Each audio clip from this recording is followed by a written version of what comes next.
928-267-3411. Hey, good morning, Rim Country. Chris Higgins in the KRIM studios here in the Sawmill Theater building. Hoping that you're having a great Wednesday morning. And we want to thank One Tom Plumber for sponsoring our KRIM Community Spotlight program. Well, again, a nice sunny morning out there and another beautiful day. Mid-60s, the temperature this afternoon. So I guess enjoy it while we have it. Because hopefully we do get some cold weather, a little bit of cold weather coming back, and some moisture. We would really, really love some precipitation. Well, today we're going to be talking to District 1 County Supervisor Steve Christensen and talking Gila County. So thanks for coming in, Steve. Well, thanks for having me. Hey, you're very welcome. It's going to be a beautiful day. Oh, it is. It is. We are so spoiled here in Rim Country, I tell you. The weather, it is amazing. And but man, setting records. You know, down in the valley, I think 86. They set a record in Phoenix for this day. Yeah. So we have heat and we have dryness. That's not good. No, All the time. no. I mean, it's comfortable, but Yeah, but it is not good, especially as we start heading into spring and yeah, summertime. we need to have a winter. Need to have some snow, need some moisture. So hopefully that comes. You know, we've had them before, the late snows, kind of a late winter. And I know most people, because you get used to this, and you're like, wow, all right, Yeah, spring is here. Plant your garden. Psych. Yeah, no, that's, yeah, go down, talk to Glenn McCombs down there at Plant Fair Nursery. He'll tell you, no, no, no. Yeah. Don't be fooled. Don't be tricked. Yeah, it's going to get cold, and I hope it snows. So, Yes. Yep, we got to have it. We do, we do. So, hey, what is going on? I know there's always a lot going on in Gila County, but... Yeah, there is, and of course it's a new year, and I'm so excited for 2025. It's going to be a great year. Mm-hmm. I think we're going to get a lot done. Kind of a new momentum, a new difference, you know, and all that. So, Gila County is going to be celebrating a birthday here on February 8th. Gotcha. What are we looking at? Well, we're 144 years old. 144. Yeah. Wow. All right. 1881, February 8th. Uh-huh. And so we're That's- still alive and kicking. Hey, there we go. 144 years, Gila County. So what? And I can look this up, but I wonder who's the first county? Was it Maricopa, the first county? You know, I couldn't answer that, but I suppose when the territory was formed, then the counties were formed. I don't think we had a full 15 back then. Yeah. Let's see, because I would guess Maricopa, but I'm sure it went through the territorial legislature. I'm not sure the process of that. and you said 1871. 1881. 1881. Gotcha. So 1862, 1871. Yeah, I have to look at that to see. It looks like you know, a lot of the counties were formed kind of at the same time there. Yeah, and see, the town of Payson was not a town, but the community was formed in 1884 or 2. Mm-hmm. Gotcha. The rodeo started in 1884. Yeah. Yeah, it looks like 1881, yeah, all of the Apache County, 1879. So Oh, okay. Apache County, you know, a little bit earlier, but the other counties, 1881. Greenlee County, 1909. La Paz, 1883. And then you do have, Mojave County, 1864. Really? So what about La Paz?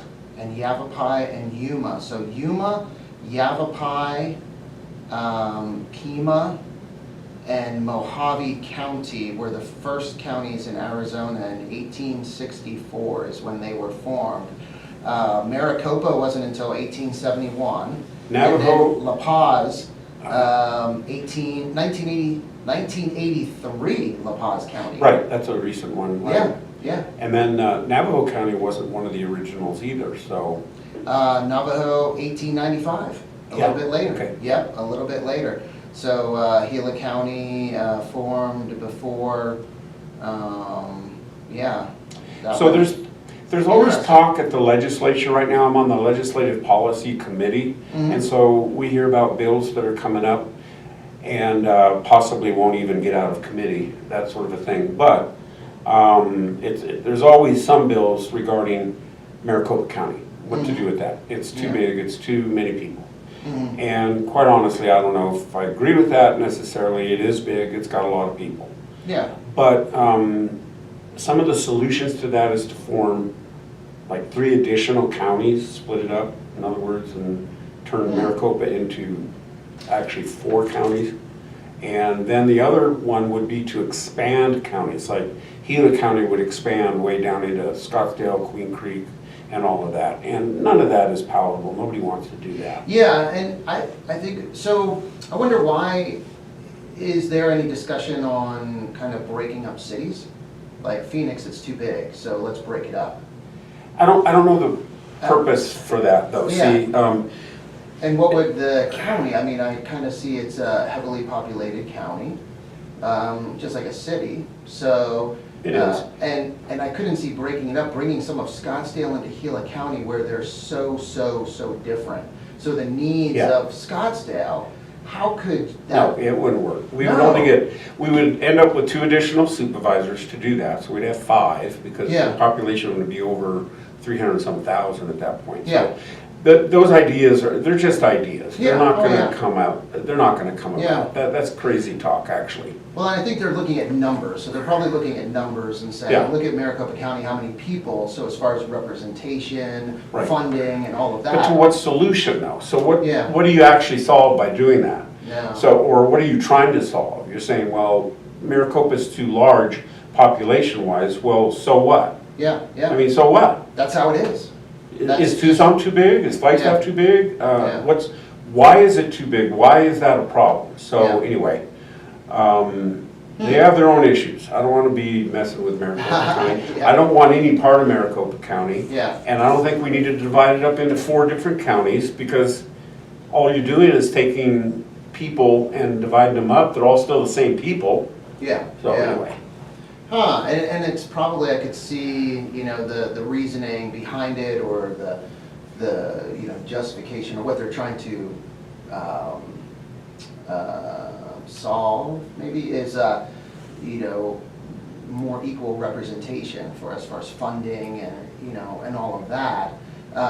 But in the end, I mean, like you said. Yeah, in the end, they're really no more powerful. The No. power is in the legislature, not at the Board of Supervisors, because there's Yeah. only 5 board members in Maricopa County. Okay. It's not like there's 20 or 30 or something like that. So they don't have any more power than any other county that has 5. Uh-huh. And they really don't have any more power than any other county. Where the power is in the legislature. So when you Yeah. have, and that's based on population. And so when you have dense populations, you have more representation in the legislature. yeah. And that's where you can end up with more votes on, say, the liberal side or the conservative side or the middle of the road or whatever Yeah. you want to say. And so that influence is felt in the legislature. And then to balance that, that's in the House side. To balance that is in the Senate side, where each congressional district gets 1 senator. And that 1 senator represents that congressional district without it being numbered. It's the same way at the federal level. Each state is represented by 2 senators. Yeah. But some states are represented by dozens of congressional House members. So anyway. Interesting. Yeah. Yeah. So, what else? I know, let's see, that wasn't in your district, but I know, hearing some news about the Horton fire and reports on that, and we just had Jim Guggenauer in from Arizona Game and Fish, commission member, and he, you know, said the report they were getting from the Forest Service, that they weren't expecting a lot of damage or negative impact on Horton Creek, the fish in the creek. They're saying it didn't burn real hot, so soil, vegetation doesn't seem to be, it's not totally scorched. Yeah, and it was late in the season. Yeah. A very unusual time to have a fire. Mm-hmm. But they expanded that fire up to a little over 8,000 acres. Mm-hmm. And that needed to burn. They Yes. needed to have it burn. It's a management tool. Yes. And so sometimes fires are kind of really out of control, or they burn too hot, Mm-hmm. and then it does more damage than good. Mm-hmm. But in a situation like that, they don't even know really how it started, do they? I mean, it just started. Yeah. And so they don't really know the source of it. But once they have a fire going, then a lot of times they won't try and suppress it or put it completely out. They'll try and manage it. Mm-hmm. And that's what they did in this case. Mm-hmm. And so they keep everybody safe. They keep all the infrastructure safe. Mm-hmm. They put the fire out where it needs to be put out. Mm-hmm. And then they expand it into other areas.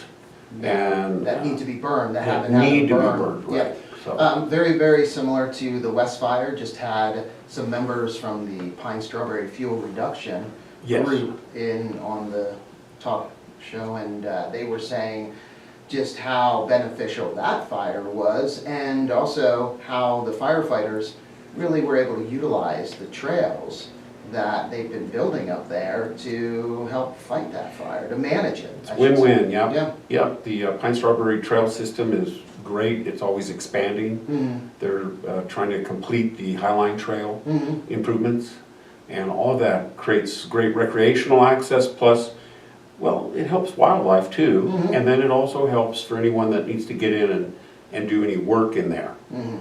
So whether it be for a fire or for doing something else. Mhm. So yeah, those are all very great things. And then it brings economy, Mhm. because some of these trails, they have bike races on them and Mhm. things like that. That brings people up from the valley and elsewhere, Mhm. and they come in, they stay in town, the families come with them, they eat out, and spend their money. Mhm. All good. All good, and it's great for residents. Talk about just recreational benefits and quality of life. Right. To have nice trails, and they talk about people that maybe aren't, avid hikers, they've never hiked before, but then something changes, they need, a change in their lifestyle, need to be exercising, and they have trails for all different levels up there. Different levels, So, yep. it's great. And that Pine Trail Run, just to mention it again, we'll have somebody, and they have a new race coordinator for that. But May 10th is when the Pine Trail Run is, and then the Fire on the Rim mountain bike race is in September. Yeah. So a couple wonderful events. They are, and they're expanding and growing, doing well. And so I help support that, the fuel reduction part and also the trails part, help with that, the Blattner pit.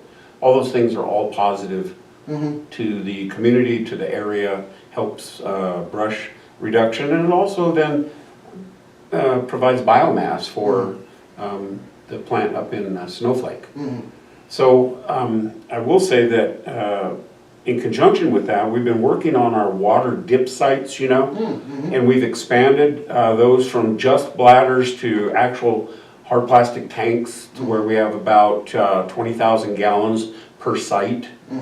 Now, where the bladders are still intact, we're keeping the bladders for now, but as they wear out, we'll decommission them. But that's just extra water, so that's good.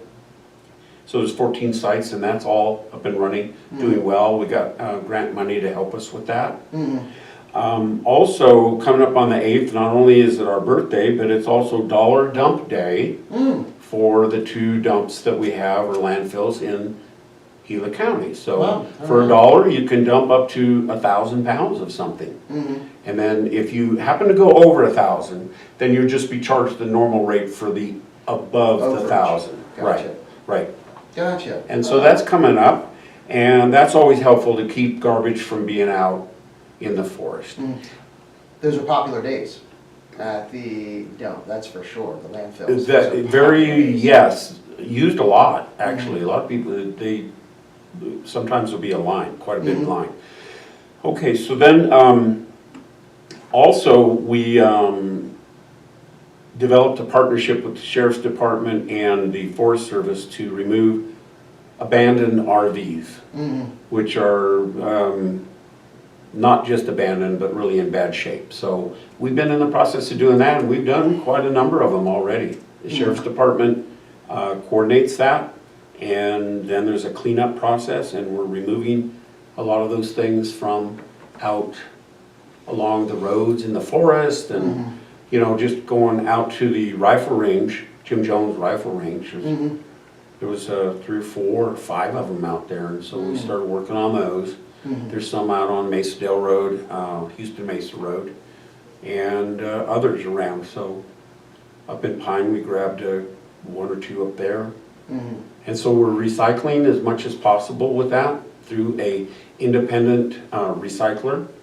And so we're able to have that person then take the vehicle apart, utilize whatever is recyclable, and then what's left over, we crush it up and throw it in the landfill. Wow. So a little bit of a cost to the public, but you know, Yeah. if people just didn't throw stuff out, and Yes.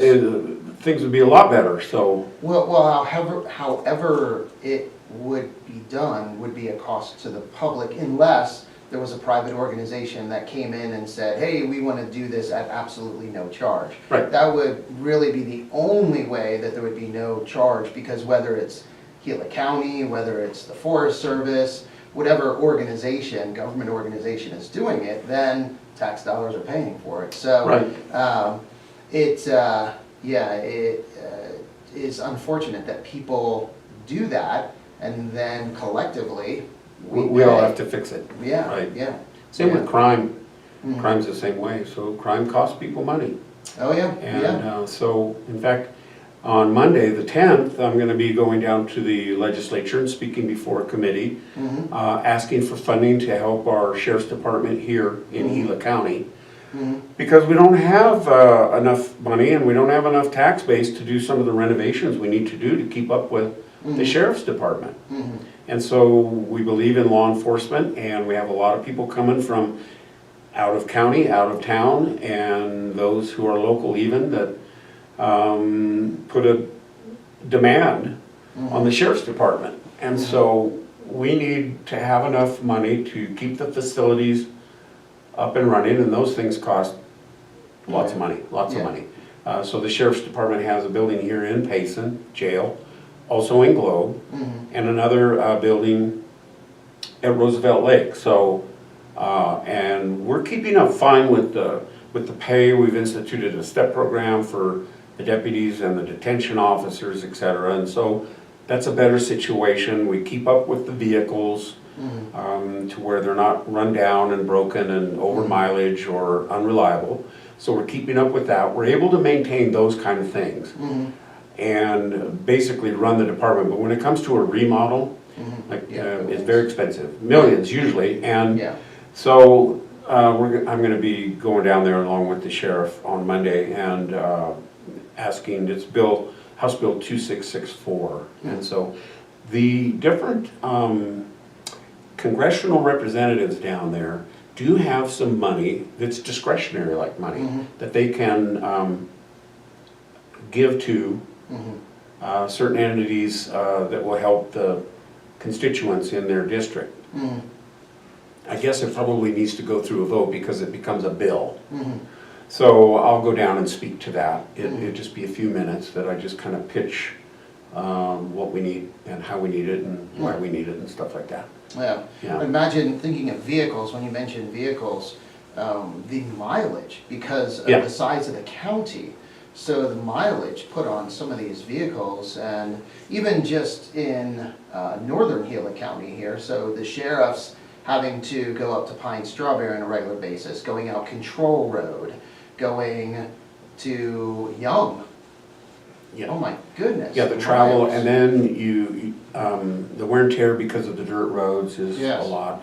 So they go through tires, they go through that, and so we have kind of a formula. Once they reach a certain age, mileage, kind of combination, then they start costing more than what they're worth. So what we'll do is we go ahead and those end up in an auction, and we just buy new vehicles.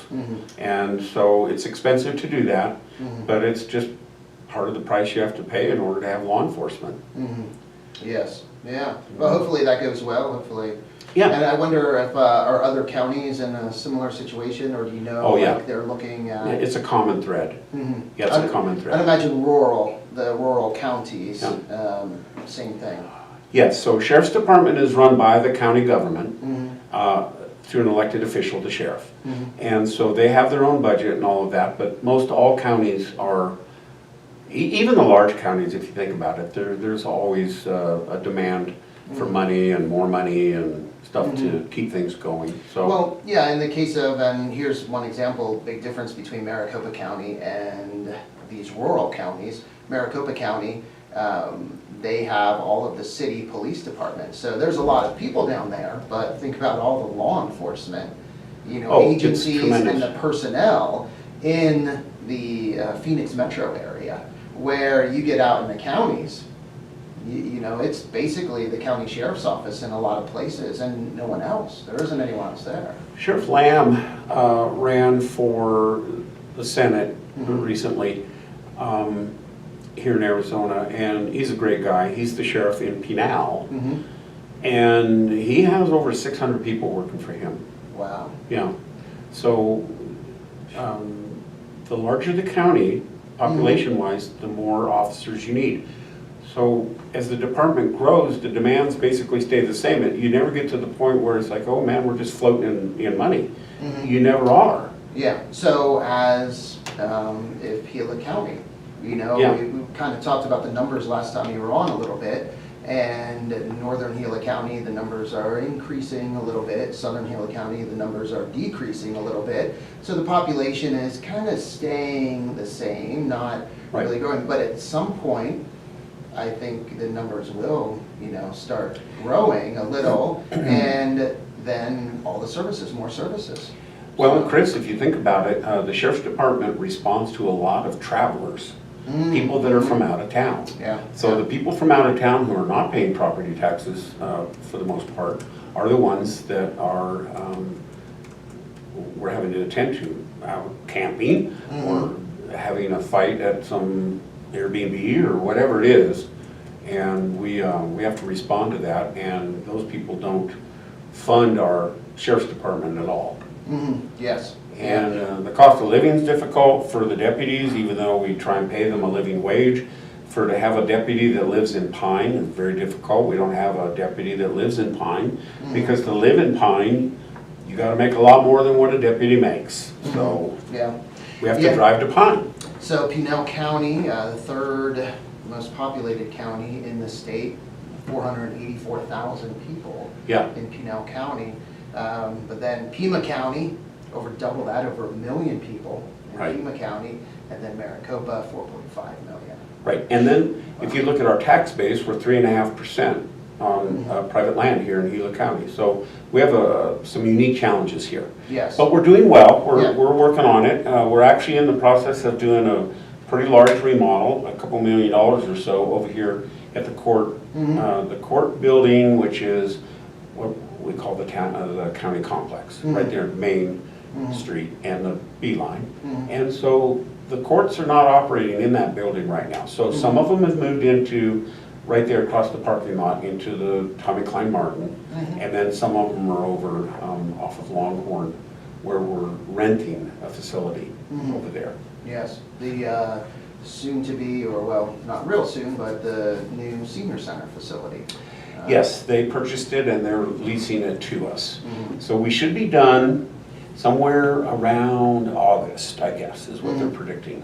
All right. We kind of need to be done by then, because the senior center wants to start doing their work in there right about that time. So as far as I know, everything's going okay. There you go. So what improvements is it? The courtroom is going to be expanded, or what's? Well, the interior is being remodeled in a couple of ways. One of the most expensive parts is we're going to sprinkler it. Oh, okay. Okay, it's not been sprinklered, and so that's like an $800,000 job right there. And they're going to move some walls, and they're going to renovate, upgrade, and they're going to add to the front kind of an entrance area. Right now, the entrance area is this very tiny little room that you enter. And that's where the security is and the screening and all of that. And so we're going to expand that somewhat. And other than that, I don't really know, other than it just gets a new paint, new flooring, the things that just need to be done. The building's about 50 years old. And so not much has been done as far as a remodel in that amount of time. So there we go. it never originally was the county complex. I don't know if you knew that. The county operated on part of that property and then eventually bought all of it. And that actually was a real estate office. Yes. Wow. And then the Chamber of Commerce built the building on there, but it's actually on the county complex. So the property is owned by the county. Yes. And then we just have a special arrangement with the town of Payson. I remember Health Services when they were there. Yeah. A little. And all that got torn down. Building and yeah. And but now the new building is a great building. Yeah, those little tiny buildings, let's see here, was it Jasper Gallery? It was like a little art gallery there on one of them. And it was just a quaint little spot, And there used to be a lot more trees on the property too, and then the beetles came through and a lot of the trees died, and so we're down to just a couple left. And that, so anyway, things develop. Yep. Oh yes. Well, a few more minutes, but something else I know. Well, we're going to start going into our chip seal season pretty soon. You'd think we'd be able to start today given the weather, but we have to wait until we have some consistent warm weather. And then I think we're looking at doing the Gila Road again, chipping it. I can't tell you all the projects, but there's quite a number of projects that we have planned. And we do that in-house. There we go. And the weather, like you said, it might be we might be getting some warm days here, but then, like you said, it will be cooling down, and even the nighttime too. Temperatures, I imagine, they have to be. The tar and all of that, the oils have to dry, or it just doesn't work well otherwise. So, the Gila Provisional College received candidacy status. Yes, I know we had. And that's a big deal. We had Dr. Jan Brocker on, and she gave that update and talked a little bit about the history. And that's kind of, I think, one of the biggest things that has happened in this area. For education, it's absolutely been fantastic. Yes. And it's not been a short ride, it's been a long journey. No, it has been, and because of how long it's been talked about, it's been worked on, it is very, very significant, and that was a very daunting task. I'm very pleased with the outcome. I was skeptical at a point where it looked like things were not progressing right, and so I was critical of the process, but the process has turned out good, and I'm very happy about that. It's what everyone's goal was, is to get to this point. And so as of July 1st, they will be fully accredited and be able to operate as an independent college of their own. Yeah, and that's the amazing thing about it. Gila County will have its own community college, because we didn't. EAC is not in Gila County. No, we had to have a partner. Yes. Yeah. And the partnerships have been a little bumpy roads and stuff in the past. And so the partnership, we had a partnership with Pima at one time, went back to Eastern. And so those are difficult to work around, those are difficult to Navigate, yeah, that's the right word. Yes. Navigate. And so now it's going to become independent, and that means that we can have the offerings that Gila County wants, and they should be able to run everything and do everything. That is a taxing district, and so they have their own money and all of that, so we're really excited about it. And hopefully they'll be getting some good news. She said it could come as early as May, possibly, on the nursing program. Great. And the accreditation of that program. I know The staff over there is working very, very hard and has worked very hard to get everything submitted for that. Like she said, anywhere from May to maybe as late as July.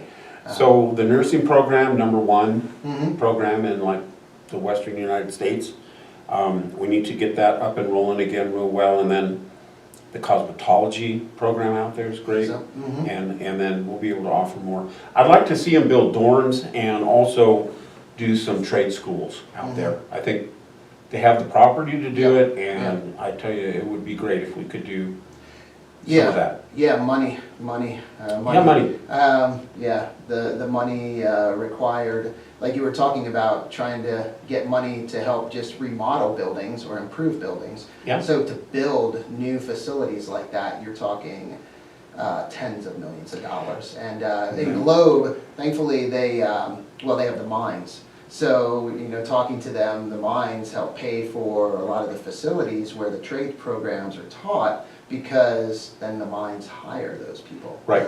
So we unfortunately don't have where the nursing program supported by Banner, MHA, and because, Right. there's that need. But as far as the trades, boy, it would be, no one wants a mine in their backyard, but I tell you, for that reason, it wouldn't be bad. Well, Freeport-McMoran has been very supportive to Gila County in many ways. If they were able to build dorms, then people would be able to come here and be a student and actually live in the community.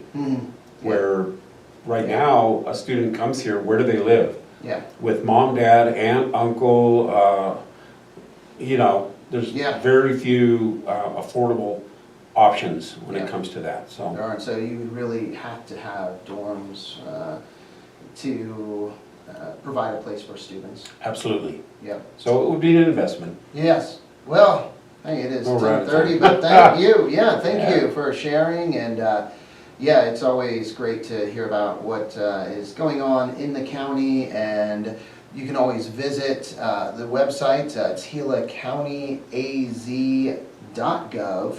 And there's a lot of information on there. Also, your meetings, open Meetings are on there. meetings, And go to Discover Gila County. Discover Gila County. Go to Discover Gila County.